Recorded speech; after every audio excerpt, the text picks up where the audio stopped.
예레미야애가 2장 11절에서 22절. 내 눈이 눈물에 상하여 내 창자가 끊어지며 내 간이 땅에 쏟아졌으니 이는 딸 내 백성이 패망하여 어린 자녀와 젖먹는 아이들이 성읍 길거리에 기절함이로다. 그들이 성읍 길거리에서 상한 자처럼 기절하여 그의 어머니들의 품에서 혼이 떠날 때 어머니들에게 이르기를 곡식과 포도주가 어디 있느냐 하도다. 딸 예루살렘이여, 내가 무엇으로 내게 증거하며 무엇으로 내게 비유할까? 처녀딸 시온이여, 내가 무엇으로 내게 비교하여 너를 위로할까?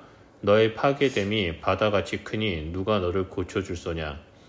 내 선지자들이 내게 대하여 헛되고 어리석은 묵시를 보았으므로 내 죄악을 드러내어서 내가 사로잡힌 것을 돌이키지 못하였도다.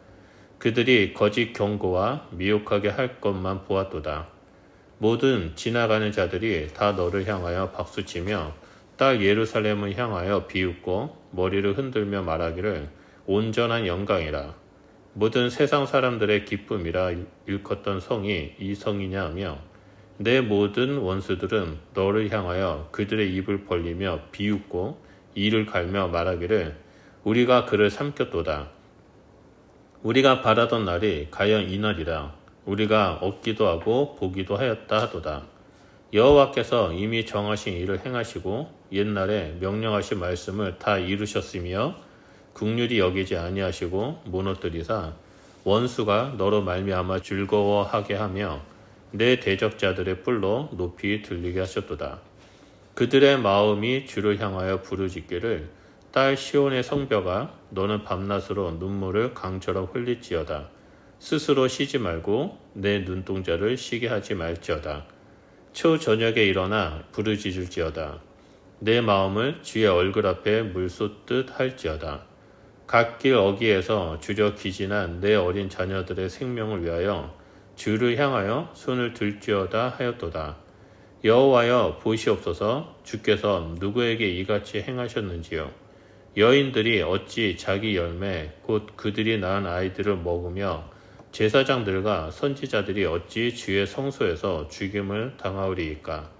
늙은이와 젊은이가 다 길바닥에서 엎드러졌사오며 내 처녀들과 내 청년들이 칼에 쓰러졌나이다. 주께서 주의 진노의 날에 죽이시되 긍휼히 여기지 아니하시고 도륙하셨나이다. 주께서 내 두려운 일들을 사방에서 부르시기를 절기 때 무리를 부름같이 하셨나이다. 여호와께서 진노하시는 날에는 피하거나 남은 자가 없나이다. 내가 낳아 기르는 아이들을 내 원수가 다 멸하였나이다. 오늘 본문에서는 시온의 파괴와 몰락을 지켜본 시인의 내적 고통과 백성들의 끔찍한 고난을 묘사합니다. 시인이 자기의 감정을 적극적으로 표현한 것은 백성과 자신을 동일시하여 독자 시온의 고통에 참여하기를 바라는 의도입니다. 특히 어린 자녀와 젖먹이 아기들이 길거리에서 기절하고 어머니의 품에서 죽은 처참한 광경 묘사로 백성의 완전한 멸망을 전면에 배치하고 무고한 희생자들의 죽음과 하나님의 가혹한 분노의 결과를 드러냅니다. 시인이 딸 예루살렘을 부르며 무엇으로 위로할지 대답할 수 없는 질문을 던지며 시온이 당한 잔악한 행위를 증언합니다. 그래도 시온은 내동이 처진 거기에서 일어나 부르짖어야 한다는 시인의 권면을 받습니다. 그리고 마침내 시온이 일어나 여호와의 진노로 발생한 참극을 호소합니다. 시인은 11절에서 12절에 창자가 끊어지는 고통을 탄식합니다. 붓받쳐 오르는 슬픔을 통제하기 어렵습니다. 시인은 내 눈의 눈물은 말라버리고 내 창자는 들끓고 내 간은 땅에 쏟아졌다라고 탄식합니다. 슬픔과 충격에 휩싸여 속이 뒤집히고 고이고 토할 정도로 내적 고통이 너무 큽니다. 고통의 원인은 사람들이 오가고 웃고 즐기며 떠들던 광장에서 굶주려 죽어가는 가장 취약한 아이와 심지어 젖먹이가 굶주리는 참혹한 현실이었습니다. 아이들은 자기 어머니에게 곡식과 포도주는 어디에 있냐고 묻습니다. 아이들은 도시의 광장에서 얻어맞는 사람들처럼 쇠약해져 어머니의 품에서 숨이 끊어집니다. 집이 아니라 도시의 광장이라는 말을 반복함으로써 무력화 어린아이의 무고한 죽음을 학살의 현장처럼 묘사합니다. 어머니의 품은 안전과 생명과 보호를 상징하는데 그 품에서 아이가 죽어가고 있었던 것입니다. 이러한 호소는 전능하신 하나님을 향한 비난처럼 읽힙니다. 그러나 하나님의 진노로 인한 유다의 고통은 하나님의 고통이기도 합니다. 재난에서 살아남은 인간의 비애와 심판할 수밖에 없었던 하나님의 슬픔을 분리할 수 없습니다. 13절과 14절에서 시인은 딸 예루살렘을 어떻게 위로할지 탄식합니다. 내가 어떻게 너를 증언할까? 내가 너를 무엇에 비교할까? 라고 말하며 예루살렘의 재난과 고난의 현장을 목격한 증인으로서 어떻게 증언해야 할지 몰라 막막한 모습을 보여줍니다. 그 고통과 비교할 것을 찾을 수 없습니다. 시인은 예언자 전통에 익숙한 사람으로서 처녀 딸 시온을 위로하고 싶지만 어떻게 위로해야 할지 답답한 마음을 표현합니다. 왜냐하면 시온 너의 파괴가 바다처럼 크기 때문이라고 말하고 누가 너를 치료하겠는가 반문합니다. 아무도 압도적인 파괴와 상처를 입은 시온을 치료할 수 없다라고 강조한 것입니다. 시인은 심판의 주체가 하나님이라는 사실을 누구보다 잘 알기에 자기가 아무것도 할 수 없음을 한탄합니다. 그럼에도 왜 이 지경에 이르렀는지 고발합니다. 거짓 예언자들이 거짓되고 헛된 묵시를 보고 시온의 제약을 폭로하지 않아 포로로 잡혀가게 했고 공허하고 현혹하는 말만 했기 때문입니다. 회개를 요청하는 참 예언자가 아니라 공허한 말과 잘못된 길로 안내하며 백성을 안심시켰던 거짓 예언자들의 실체가 현재 당하는 고통의 원인이라고 지목한 것입니다. 이어서 15절에서 17절은 예루살렘을 향해 조롱하는 원수들이 나옵니다. 지나가는 자들은 딸 예루살렘을 향해 손뼉을 치고 머리를 흔들면서 조롱합니다. 이것을 완전한 영광이라고 말하며 온 땅의 기쁨이라고 했던 도시가 이 도시냐고 비웃습니다. 시인은 1장 12절에서 지나가는 사람들에게 내 고통이 너희와는 상관없느냐라고 질문하며 고통을 호소한 바 있습니다. 하지만 지나가던 자들은 아무 연민도 없이 원수보다 못한 행동을 합니다. 시온의 모든 원수도 입 벌려 비웃고 이를 갈며 말합니다. 우리가 그녀를 삼켰다고 우리가 바라던 날이 이날이라면서 우리가 이제 드디어 보게 되었다라고 만족해야 합니다. 그날은 하나님이 진노하신 날, 곧 여호와의 날을 표현하는 용어입니다. 수치가 온 천하에 드러난 그날의 고통은 시온을 무자비하게 공격하고 삼켜버린 원수들이 아니라 하나님입니다. 딸 예루살렘의 원수들은 하나님의 심판의 도구일 뿐임을 강조한 말입니다. 예루살렘을 치신 분이 하나님이시니 치유도 그분에게 달려 있습니다.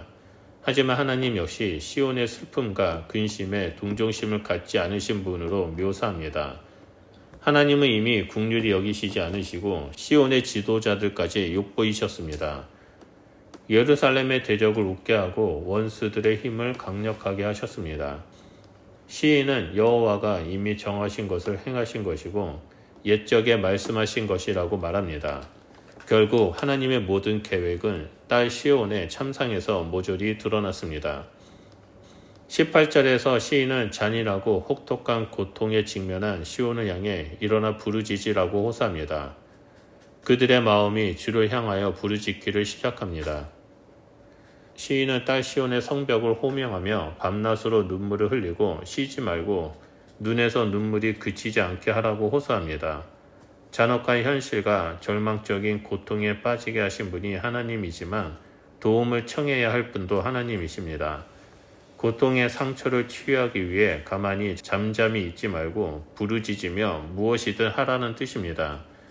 시온의 성벽이 눈물에 젖은 통곡의 벽이 되도록 쉬지 말고 울어야 합니다. 시인은 유대인들의 하루가 시작되는 초저녁부터 밤 동안 일어나서 소리쳐 울라고 말합니다. 주님의 얼굴 앞에서 내 마음을 물 쏟듯 쏟아 놓으라고 모든 거리 어귀마다 굶주려 쇠약해진 내 어린 자녀들의 생명을 위해 일어나라고 외칩니다. 신속한 하나님의 응답을 재촉하려는 듯 엄마 품에서 죽어가는 아기들을 떠올리며 아이들을 살려달라고 애원합니다. 이는 딸 시온을 심판하고 멸망시킨 여호와만이 할 수 있는 일이기 때문입니다. 20절에서 22절에 드디어 딸 시온이 침묵을 깨고 입을 열어 탄식하며 호소합니다. 그러나 시온의 언어는 깊이 뉘우치며 회개하는 모습이 아닙니다. 재판정에서 자비를 구하는 중재인의 태도도 아닙니다. 시온은 끔찍한 고통으로 인해 매우 날카롭고 끓어오르는 무언가를 억누르다 폭발한 사람처럼 말합니다. 20절 상반절을 직역하면 시온은 여호와여 보십시오. 그리고 당신이 누구에게 고통을 주셨는지 눈여겨 보십시오라고 말합니다. 곧 이에 어떤 여자들이 자기가 낳은 사랑스러운 아이들을 먹겠으며 어찌 제사장과 예언자들이 주님의 성소에서 죽임을 당하느냐고 묻습니다. 시온이 보십시오를 2번 반복하며 하나님을 가해자처럼 지목하는 방식으로 처절한 고통과 절박함을 드러냅니다. 어머니가 자식을 잡아먹는 끔찍한 사건은 언약에 기초한 저주의 실행입니다. 거기다가 하나님께 예배하는 성전은 죽음의 장소가 되었고 젊은이와 늙은이 모두 쓰러졌습니다. 21절에 하나님께 당신의 분노의 날에 당신이 학살하시고 당신은 조금도 동정심도 느끼지 않았다라고 외칩니다. 이것은 하나님을 무자비한 학살자로 몰아세우며 분노를 쏟아낸 것입니다. 마지막 9절은 극심한 슬픔과 고통의 절정입니다. 시온은 울부짖습니다. 당신이 내가 두려워하는 것을 축제에 이웃을 사방에서 부름같이 불렀다라고 외칩니다. 여호와의 분노의 날에 도망치거나 살아남은 자가 없으며 내가 낳아 기른 것을 원수들이 모조리 멸했다라고 비통함을 토해냅니다. 이는 시온이 자신을 어머니에 빗대어 고통의 쓴맛을 표현한 것입니다. 밤낮으로 울며 호소하라는 시인의 촉구에 시온은 가격한 발언으로 맞받아 생존을 위해 목소리를 높입니다. 오늘 본문 말씀을 통해 심판의 날에 사람이 할 수 있는 것은 심판의 주께 부르짖는 것뿐임을 알 수 있습니다.